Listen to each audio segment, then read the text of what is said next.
जैसा हुसैन जावेद जी भी कह रहे हैं कि एक के बाद एक आतंकियों का सफाया हो रहा है, लेकिन जड़ तक अगर जाएं तो पाकिस्तान ही तो इसके लिए जिम्मेदार नजर आता है। देखिए, पाकिस्तान में जिस तरीके की आतंकवादी घटनाएं हो रही है उसके लिए पाकिस्तान खुद जिम्मेदार है। उन्होंने जैसा बोया वैसा ही काट रहे हैं। जब तालिबान की सरकार बनी अफगानिस्तान पे तो एक यूफोरिया था पाकिस्तान में कि उन्होंने जंग जीत लिया। ऐसा लग रहा था जैसे अफगानिस्तान में उनकी सरकार है और उन्हीं का एक्सटेंशन है, और उसको वो बोल रहे थे हमारी स्ट्रेटेजिक डेप्थ है, हमारे एक्सटर्नल अफेयर्स मिनिस्ट्री की तमाम बहुत बड़ी जीत है। अपनी एक पपेट सरकार आपने वहां बनाई है और इस तरीके का आपने यूफोरिया क्रिएट किया, और साथ में आपकी मंशा यह थी कि हिंदुस्तान को वहां से चोट लगातार पहुंचाते रहेंगे। लेकिन जब आप टेररिज्म का सपोर्ट करते हैं, जिस तरीके के टेररिस्ट एक्टिविटी में आपके सेना, आपके आईएसआई, आपके सिक्योरिटी फोर्सेज लगी हुई थी, उसका इस तरीके से रिजल्ट आना ही था। देखिए, ये टेररिज्म फैलता कहां पे है? ऐसा देश जो कि अनएजुकेटेड है, ऐसा देश जहां पे ग्रोथ नहीं है, ऐसा एक जो इकोनॉमिकली बैकवर्ड है, ऐसा देश जिसको आप अपनी जनता को अनएजुकेटेड रख के बरगला सकते हैं, और जो इकोनॉमिक प्रॉस्पेरिटी वो चंद हाथों में है। किसी एक स्टेट में ज्यादा प्रोग्रेस और बाकी स्टेट को आप छोड़ दिया जाता है। आपके यहाँ पंजाबी मुस्लिम पूरी तरीके से पाकिस्तान को डोमिनेट करते हैं और बाकी स्टेट को छोड़ रखा है। एक तरीके का स्क्यूड डेवलपमेंट है, एक तरह की सामंती व्यवस्था आपके यहाँ अभी तक चली आ रही है। और सबसे बड़ी बात यह है कि पाकिस्तान अपनी नीतियों में बदलाव नहीं करता। समय के साथ आपको बदलना पड़ेगा। समय के साथ आपको निष्पक्ष रह के अपनी इंटरनल और एक्सटर्नल नीतियों का इवैल्यूएशन करना पड़ेगा। जब आप इसमें गलती करेंगे, कलर्ड विजन से इवैल्यूएशन करेंगे और एक नैरेटिव चलाते रहेंगे, तो आप हमेशा गलत चीजों को आप प्रश्रय देते हैं। तो इसी के तहत आपने हमेशा से एक ही काम किया, इंडिपेंडेंस के बाद से एंटी इंडिया काम किया। तमाम तरीके के टेररिस्टों की फंडिंग की, ट्रेनिंग की, असले दिए, हथियार दिए, और उसको हिंदुस्तान के खिलाफ आपने इस्तेमाल किया। और यही आप कोशिश अफगानिस्तान में कर रहे थे, लेकिन आपको वहां चूक गई। आप पश्तूनों को नहीं समझ पाए, अफगानिस्तान को नहीं समझ पाए, और जहां तक ड्यूरेंट लाइन का सवाल था उसको आप नहीं आइडेंटिफाई कर पाए। जब तक अफगानिस्तान में तालिबान क्राइसिस में था या स्ट्रगल कर रहा था, आपके यहाँ ड्यूरेंट लाइन का कोई महत्व नहीं था, लोग आ जा रहे थे। जैसे ही अफगानिस्तान का एग्जिस्टेंस आया, आपने ड्यूरेंट लाइन को एक इंटरनेशनल बॉर्डर के रूप में माना, और वहां आपने चौकियां बनानी शुरू कर दी, बंकर बनाने शुरू कर दिए। आपको अफगानिस्तान के शरणार्थियों को अपने यहाँ आने नहीं देना था, जो आए थे उनको वापस भेजना था, और वहां के जो तालिबान के जो लड़ाके थे उनका आवागमन अब तक चला आ रहा था। आपको उन्होंने आपने उसको चेक किया।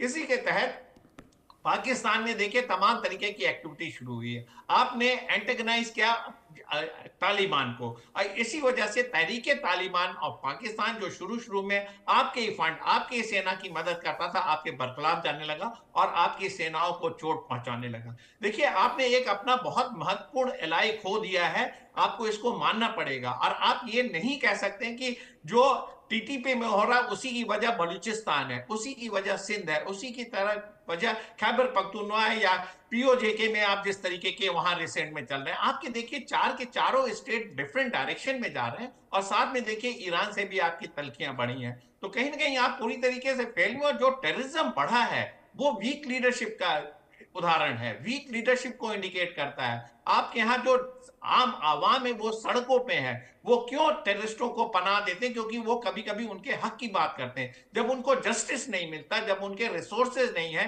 इन्फ्लेशन हाई है, रोटी खाने को है नहीं, सरकार कोई मदद कर नहीं रही है, और सरकार हमेशा एक फॉल्स फ्रंट पोस्ट कर रही है, तो क्यों नहीं वो टेररिस्टों को मदद करेंगे? क्योंकि वो उनके आका बनते चले जा रहे हैं। तो एक तरीके के यहाँ आपके यहाँ अनार्की आती जा रही है, आप इसको मानने को तैयार नहीं है, आपके सियासतदान नहीं मानते। आप तो एक जर्नलिस्ट है, आपको एक इंडिपेंडेंट व्यू रखना चाहिए चीजों को, और चीजों को ऑब्जेक्टिवली समझना चाहिए। जब आप एज ए स्कॉलर किसी चीज का एनालिसिस करते हैं तो आप उसके प्रोस एंड कॉन्स को देखिए। आप सिर्फ ये बोलते रहेंगे नहीं हमारे यहाँ बड़ी अच्छी व्यवस्था है, हमारे यहाँ डेवलपमेंट है, हमने तमाम आतंकवादी मार दिए, हमने देखिए अमेरिका की शाबाशी ले ली, तो ये एक कोई क्रेडिट नहीं है। अमेरिका ने आपको 1001 बार लताड़ा है, एक हाँ। बार आपकी तारीफ की, वो भी उसके हक में, क्योंकि अमेरिका आज की डेट में देखिए पूरे विश्व में एक नई तरीके की व्यवस्था चला रहा है, और हाँ। आपको इसलिए उसने थोड़ा सा पैड कर दिया, जैसे कि आप लगातार उनके इस मिशन में मदद करते रहे। आप तो वैसे ही इकोनॉमिकली डाउन द ड्रेन है। अफगानिस्तान के इशू आपके समझ नहीं रहे, आपने अपना एक परमानेंट एलाई खो दिया। जो चाइना से आपकी देखिए संबंध बहुत अच्छे हैं, क्योंकि आप इकोनॉमिकली चाइना के ऊपर डिपेंडेंट हो गए हैं, और अमेरिका चाइना का एक डिफरेंट तरीके का इकोनॉमिक कन्फ्रंटेशन चल रहा है। इसको वेज करने के लिए आपकी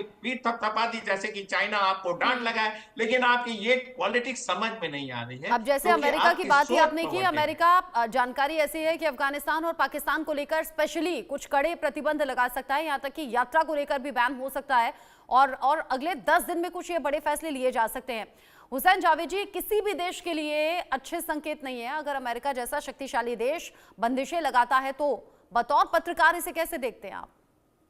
देखिए, ऑब्वियसली जब से वहां पे ट्रंप आए हम सब जानते हैं, और वो पूरी दुनिया के अंदर वो यही बात कह रहे हैं। चाहे आप उनकी कनाडा के हवाले से बातें सुन लें, आप उनके इंडिया के हवाले से बातें सुन लें, और कई ऐसे मुल्क सवाए आई थिंक जब से वो आए हैं सिर्फ जो रूस के सदर प्यूटन है वही उनके आने से खुश है। उसके अलावा आई थिंक कोई उनके आने से खुश नहीं है, क्योंकि हर जगह वो एक ही बात करते हैं कि हम टैरिफ लगाएंगे, हम टैक्स लगाएंगे, जो अमेरिका पे टैक्स लगाएगा उसमें डबल टैक्स लगेगा।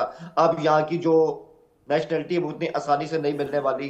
तो ये उनका स्टाइल है, और ट्रंप जो है उस पर चाहे वो सही कर रहे हैं गलत कर रहे हैं, अपने हिसाब से अगर उनके पॉइंट ऑफ व्यू से देखें उनको लग रहा है कि वो सही कर रहे हैं। और ऑब्वियसली अमेरिका एक सुपर पावर है, इसमें कोई शक नहीं है। तो कहीं ना कहीं आपको उनके साथ एक तरह की अलाइनमेंट अपनी ढूंढनी पड़ती है कि कौन से ऐसे शोबे जहां पे हम इनके साथ मिलकर काम कर सकते हैं। तो ये अपनी जगह एक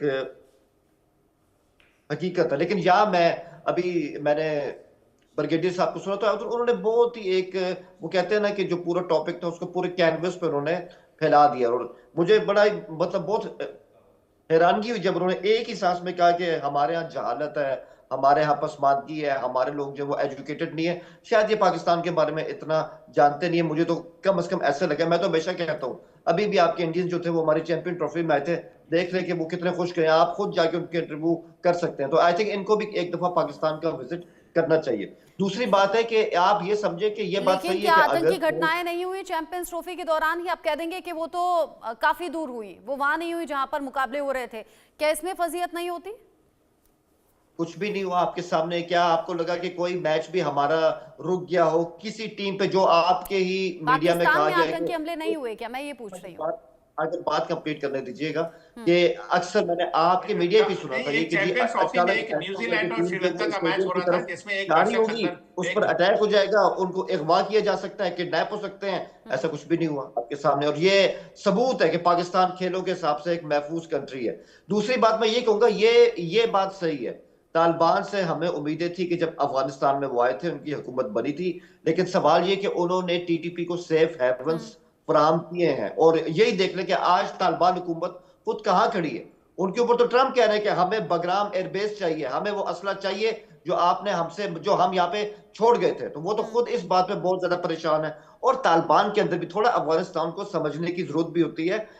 सबसे बड़ी बात है इस टाइम जो उनके लीडर है अखवद हैबतुल्ला, उनकी सोच बिल्कुल और है। वो वहां पे नहीं चाहते कि औरतों को तालीम दी जाए, वहां पे बच्चों को पोलियो के कतरे दिए जाएं, लेकिन उनके साथ जो उनके इंटीरियर मिनिस्टर है सराज हक्कानी, उनकी सोच और है, मुल्ला याकूब की सोच और है। वो कहते हैं कि दुनिया से बात करनी पड़ेगी। तो यही वजह कि ऐसा नहीं हो सकता है। जी, मुझे लगता है पाकिस्तान में जो पत्रकार है ना, पत्रकार भी आजाद नहीं है। हालांकि यूट्यूबर्स को लेकर तो कुछ खबरें हमने पिछले दिनों देखी और चलाई भी थी कि यूट्यूबर्स को कैसे बोलने की आजादी उनकी छीन ली गई, या फिर कैसे रातों रात कोई यूट्यूबर गायब हो गया। अभी आपकी भी भाषा और आप जिस चश्मे से ये सब चीजें देख रहे हैं, बता रहे हैं, मैं अंदाजा लगा सकती हूँ कि कितना प्रेशर में वहां पर पत्रकार हैं। क्योंकि अगर भारत में दिल्ली में कोई इवेंट होता है ना, तो यूपी, एमपी या बाकी किसी स्टेट में अगर कोई आतंकी घटना हो जाएगी तो हम ये कभी नहीं कह सकते कि सब कुछ अच्छे से हो गया और बिना किसी फजीयत के हो गया। समझ रहे हैं आप?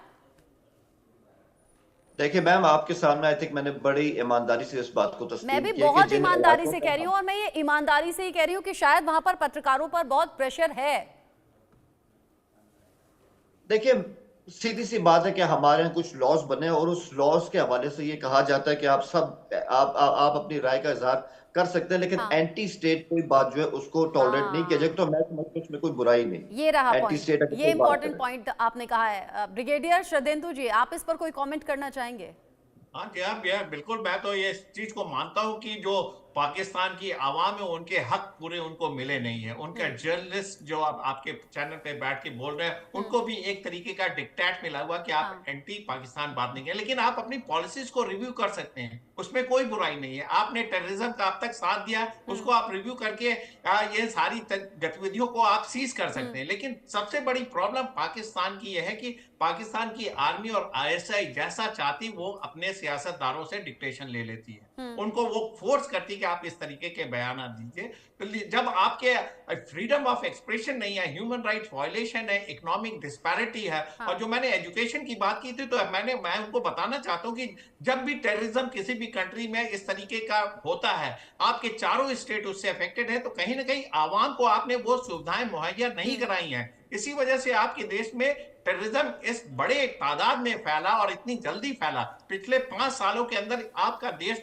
देखिए, टेररिज्म की लिस्ट में आपने टॉप करते हुए नजर आ रहे हैं, सेकंड नंबर पे आप हैं। तो आप क्या एक तरीके की एनार्की और बाल्कनाइजेशन की स्टेट पे आप जाते जा रहे हैं। आप इसको डिनाई भले ही करते रहे, लेकिन दुनिया के तमाम देश आपको बहुत ही क्लोजली मॉनिटर कर रहे हैं। और जिस तरीके से चाइना का इंफ्लुएंस आपके यहाँ बढ़ता जा रहा है, जिस तरीके से आप इकोनॉमिकली पूरी तरीके से चाइना के गोद में जाके बैठ गए हैं, आपकी सोवरेनिटी उससे अफेक्टेड होती है, आपके इकोनॉमिक डिसीजन आपसे अफेक्टेड होते हैं, आपकी मिलिट्री उससे अफेक्टेड होती है। लेकिन आप इन सारी चीजों पे तवज्जो देना नहीं चाहते, देखना नहीं चाहते कि पाकिस्तान किस दिशा में जा रहा है। आपके लिए इंडिपेंडेंट पॉलिसी नहीं रह गई। शुरुआत के दिनों में आप अमेरिका के पिछलग्गू लगे रहे और आज की डेट में चाइना की तरफ चले गए। तो मकसद आपका सिर्फ एक है कि एंटी इंडिया सेंटिमेंट को उभारते रहिए, टेररिज्म को बढ़ावा देते रहिए, और तमाम तरीके जो टेररिस्ट ऑर्गेनाइजेशन है आपने बैन लगा के उनको आप क्यों नहीं एग्जीक्यूट करते हैं। आपने ऐसी कोई कार्रवाई नहीं